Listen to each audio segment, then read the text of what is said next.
चला, good morning student. काल आपण पूर्ण नीट आणि सीईटी मेडिकल जे एंट्रन्स आहेत त्याच्या रिलेटेड आपण एक्झामचं बघितलं होतं. आता आपण स्टेप बाय स्टेप आपण हे जे सब्जेक्ट आहेत, जे सब्जेक्ट अप्लाइड आहेत बायोलॉजी लक्षात, म्हणजे ज्याचा बेस बायोलॉजी आहे लक्षात, पण त्याचं जे मेन बेसिक किंवा मेन त्यातले कंटेंट हे थोडे वेगळे आहेत लक्षात. तर असे पूर्ण आपण सब्जेक्ट बघत आहोत स्टेप बाय स्टेप, ठीक आहे. आणि त्याचं आपण नॉलेज घेतो कशा प्रकारे मेडिकल फील्डमध्ये ते उपयोगाचे आहेत ते, ठीक आहे. चला, तर पहिला आहे आपला मायक्रोबायोलॉजी. आता मायक्रोबायोलॉजी तुम्हाला सांगितलं मी की मायक्रो म्हणजेच काय, सूक्ष्म, आणि बायोलॉजी म्हणजेच काय, जीवशास्त्र लक्षात. म्हणजे त्याला काय म्हणतो आपण, सूक्ष्म जीवशास्त्र असं म्हणतो. मग या मायक्रोबायोलॉजी मध्ये अभ्यास कशाला होते, मग या मायक्रोबायोलॉजी मध्ये अभ्यास होते पूर्ण कशाचा, बॅक्टेरियाचा, व्हायरसचा लक्षात. म्हणजे हे जे मायक्रोबायोलॉजी आहे याच्यामध्ये आपल्याला पूर्ण अभ्यास करायचा आहे. बघा, याच्यामध्ये अभ्यास करायचा आहे पूर्ण व्हायरसचा. व्हायरस म्हणजे काय, विषाणू लक्षात. दुसरा अभ्यास करायचा आपल्याला पूर्ण बॅक्टेरियाचा लक्षात. आणि तिसरा अभ्यास करायचा आपल्याला प्रोटोझोआचा. प्रोटोझोन म्हणतो आपण त्याला लक्षात.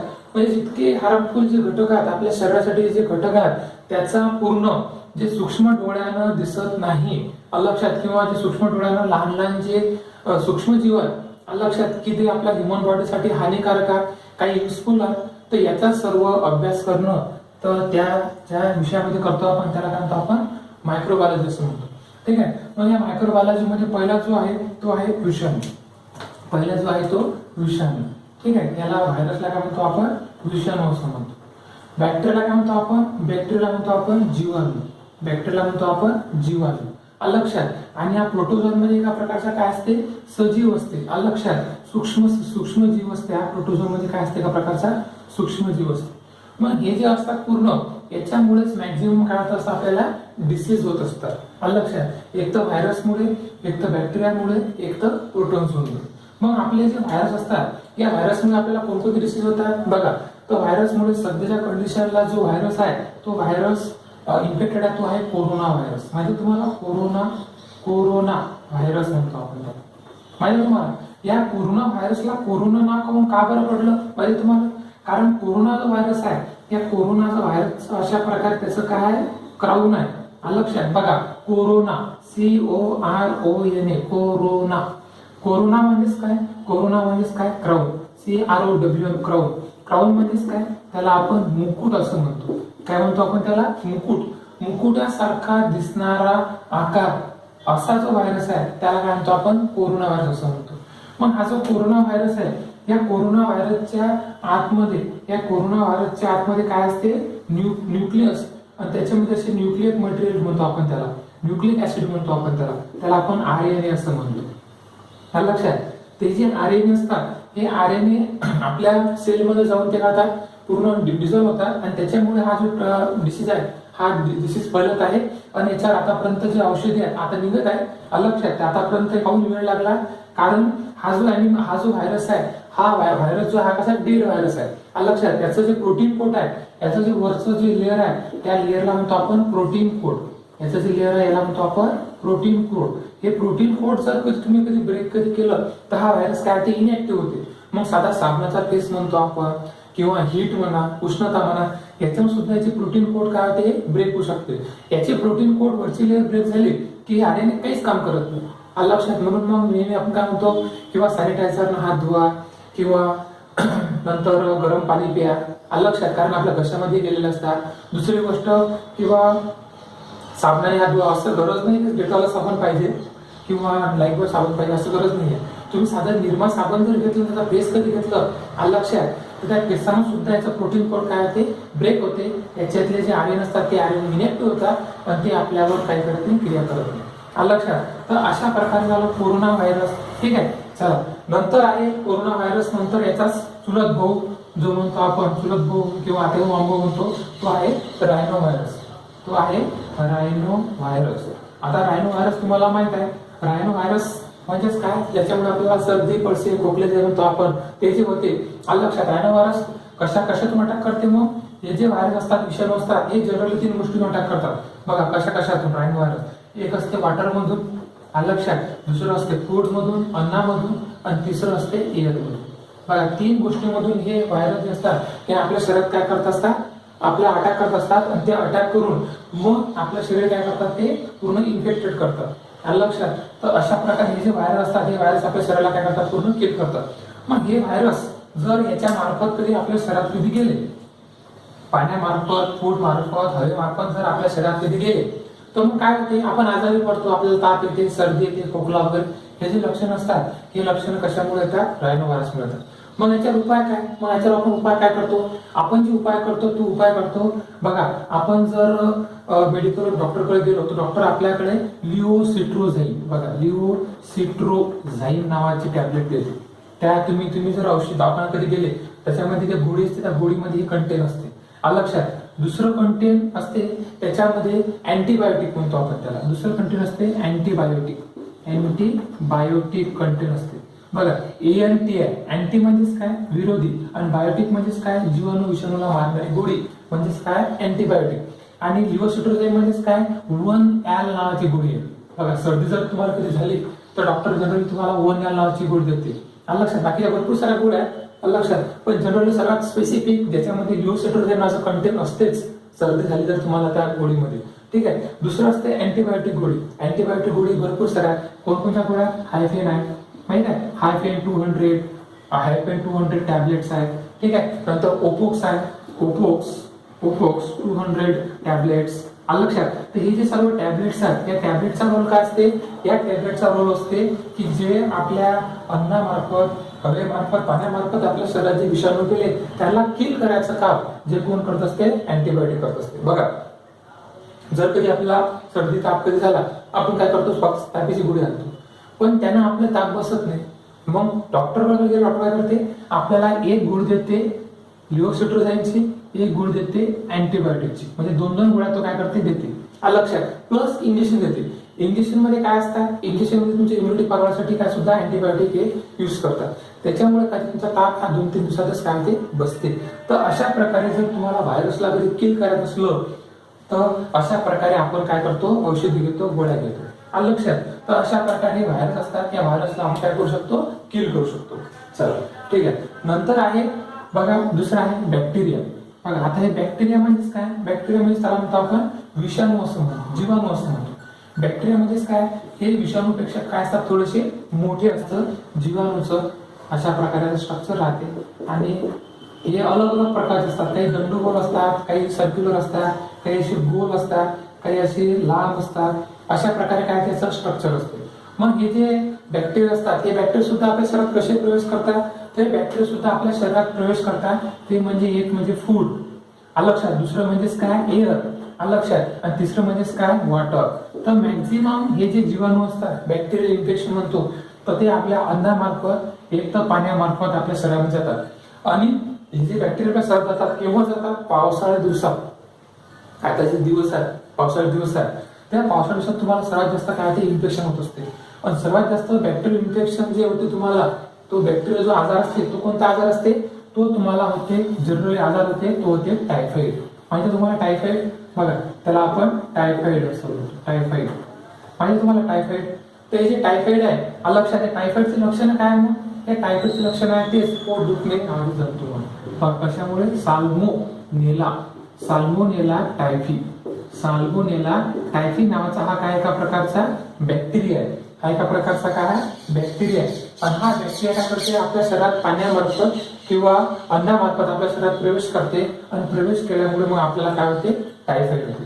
काय होते? आपल्याला टायफॉइड होते। मग आपल्याला टायफॉइड झाला की मग आपल्याला काय करणं पडतं? सलाईन लावणं पडतं, कारण तसा गोळ्या औषधीने लवकर टायफॉइड बसत नाही। मग तुम्हाला डॉक्टर ऍडमिट व्हावं लागते, 8 दिवसपर्यंत टायफॉइड बसत नाही। मग त्यासाठी मग जनरली आपण घरचे किंवा डॉक्टर लोक सांगतात की बाहेरचं खाऊ नका किंवा बाहेरचं पाणी पिऊ नका, हॉटेलचं खाऊ नका, आलं लक्षात? तर अशा प्रकारे हे जीवाणू असतात, हे जीवाणू आपल्या शरीरामध्ये पाण्यामार्फत किंवा अन्नामार्फत हे प्रवेश करतात आणि आपलं शरीर काय करतात? आजारी करतात, ठीक आहे? तर अशा प्रकारे झाले काय झाले? बॅक्टेरिया। तर अशा प्रकारे बॅक्टेरिया काय करतात? आपलं अटॅक करतात, ठीक आहे? चला नंतर दुसरं आहे ते म्हणजेच काय? प्रोटोझोअन्स। प्रोटोझोअन म्हणजेच काय? सूक्ष्मजीव। ते लहान लहान जे जीव असतात ते जीव तुमच्या पोटामध्ये अन्नामार्फत प्रवेश करतात, तुमच्या पोटामध्ये जंतज वगैरे म्हणतो आपण, माहिती आहे? तर आपण गावरानी भाषेमध्ये किंवा जे लोक चुकीची प्रथा आहे किंवा गोड खाल्ल्याने जंत होतात असं काही नाहीये.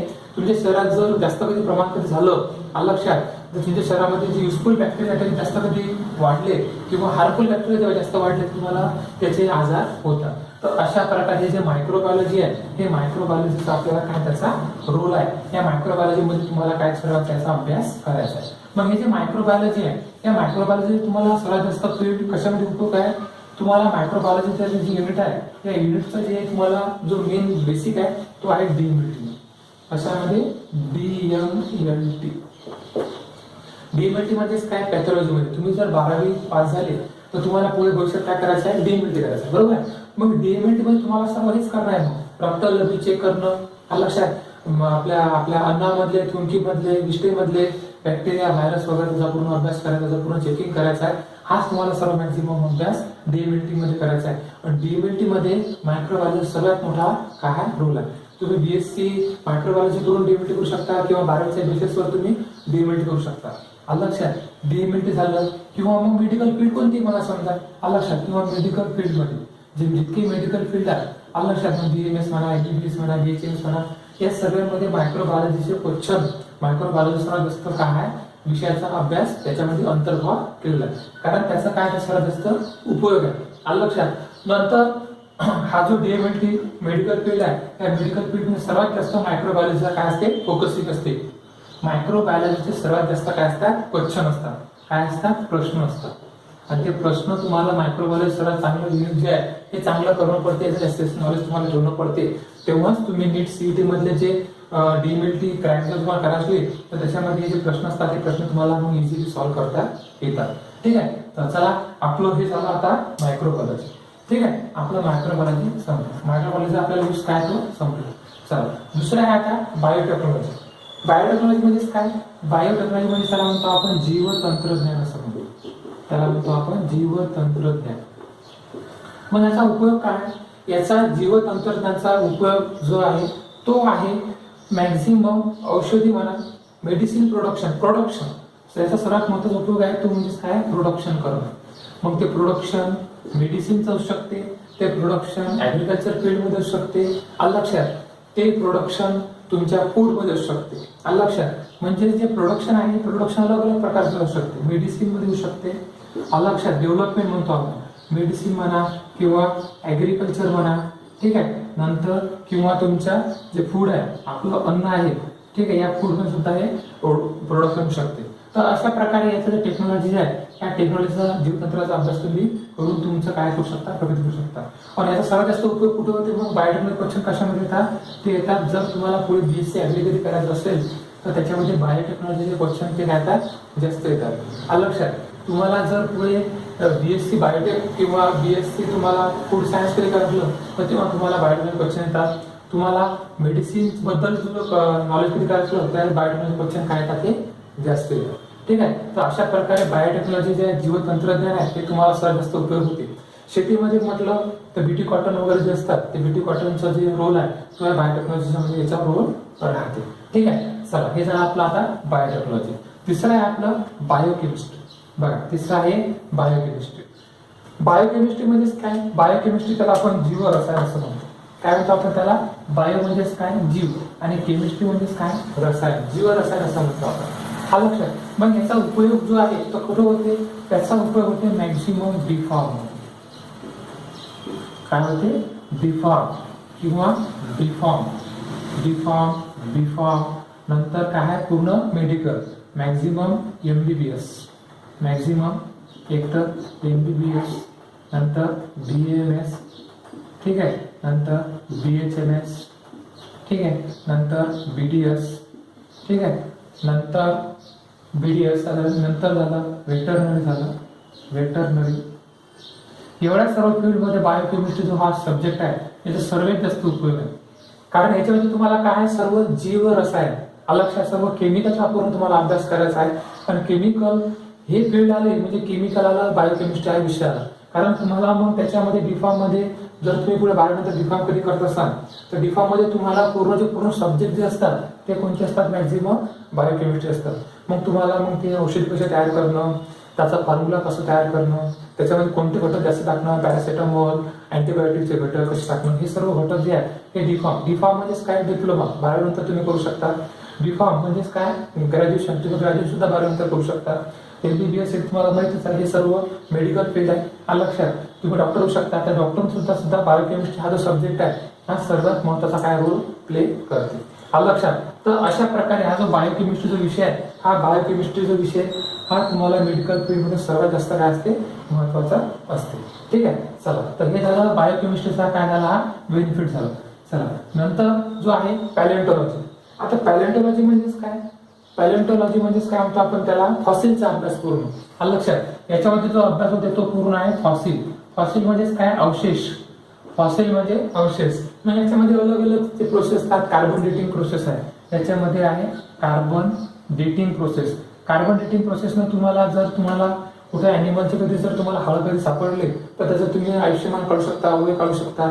मग हा जो पॅलेंटॉलॉजीचा अभ्यास आहे हा कशामध्ये हा यूज केला जाते, तो मेडिकल फील्ड. नंतर तुम्ही जर पुढे जिओलॉजी कधी करत असाल, जिओलॉजी जर करत असाल, भूगर्भशास्त्र जे म्हणतो आपण, लक्षात, किंवा बाकीचं जे शास्त्र असं त्याच्यामध्ये जर तुम्ही BSc कधी करत असाल तर तुम्हाला पॅलेंटॉलॉजीचा काय ते सर्वात जास्त उपयोग होते. आणि नंतर जो विषय आहे तो आहे आपला सायटोलॉजी. सायटोलॉजी म्हणजेच काय, पेशीचा अभ्यास. सायटोलॉजी म्हणजेच काय, पेशीचा अभ्यास. लक्षात, सायटोलॉजी म्हणजेच काय, पेशी. सेल म्हणजेच काय, पेशी. पण पेशी म्हटलं की पेशी मग दोन प्रकारच्या पेशी, एक आहे अॅनिमल पेशी, एक आहे प्लांट पेशी. मग प्लांट पेशी म्हटलं त्याच्यामध्ये आतमध्ये जो भाग आला तो भाग आला न्यूक्लियस. आणि न्यूक्लियस मध्ये काय आला, मग अशा प्रकारे काय आले, क्रोमोझोम आले. क्रोमोझोम मध्ये अशा प्रकारे काय आले, DNA आले. लक्षात, वर याला काय म्हणतो आपण, पूर्ण सेल. लक्षात, हे जे असते त्याला आपण सेल मेम्ब्रेन असं म्हणतो. लक्षात, मधातला जो भाग असते तो काय असते, न्यूक्लियस. लक्षात, आणि मधातला जो भाग असते त्याला काय म्हणतो आपण, न्यूक्लिक ऍसिड किंवा क्रोमोझोम असं म्हणतो आपण. त्याला म्हणतो आपण क्रोमोझोम. आणि या क्रोमोझोमच्या आतमध्ये एक जो असते त्याला काय म्हणतो आपण, DNA असं म्हणतो. Aggregation of DNA is known as the chromosome. तर अशा प्रकारे तुम्हाला त्या सायटोलॉजीमध्ये पूर्ण पेशीमध्ये मग अलग अलग घटक असतात. लक्षात, कोणकोणते घटक असतात, एंडोप्लाझमिक रेटिक्युलम आहे, तुम्ही जर शिकलेलं असाल. ठीक आहे, गोल्गी कॉम्प्लेक्स आहे. ठीक आहे, तर असे अलग अलग प्रकारचे काय असतात, अलग अलग प्रकारचे अलग अलग घटक असतात. त्या घटकाचा तुम्हाला मग काय करायचं, आपल्याला अभ्यास करायचा. गोल्गी कॉम्प्लेक्स आहे. लक्षात, नंतर लायसोसोम आहे, नंतर ठीक आहे एंडोप्लाझमिक रेटिक्युलम आहे. तर इतके सर्व घटक आहे. या सर्व घटकाचा अभ्यास तुम्हाला कशामध्ये करायचा आहे, सायटोलॉजीमध्ये करायचा आहे. सायटोलॉजीचं तुम्ही जर चॅप्टर कधी केलं तर तुम्हाला मेडिकल फील्डमध्ये, DMLT मध्ये, सर्वच फील्डमध्ये सायटोलॉजी चॅप्टर जे असतात हे काय असतात, जो विषय आहे तो काय असते, कन्फर्म असते. सायटोलॉजी म्हणजेच काय, it is a branch of biology which deals with the study of cell, known as the cytology. तर अशा प्रकारे पूर्ण हे बायोलॉजीचं फील्ड आहे. कशा आहे, अप्लाइड फील्ड आहे. आणि त्या अप्लाइड फील्डमध्ये तुम्हाला पूर्ण अभ्यास करायचा आहे. आणि तुम्हाला नेट CET मध्ये सर्वात जास्त काय आहे, महत्वपूर्ण आहे. ठीक आहे. चला, एवढा आपलं बघितलं. उद्या आपण आणखी बघू जे राहिले ते. ठीक आहे. तर अशा प्रकारे स्टेप बाय स्टेप आपण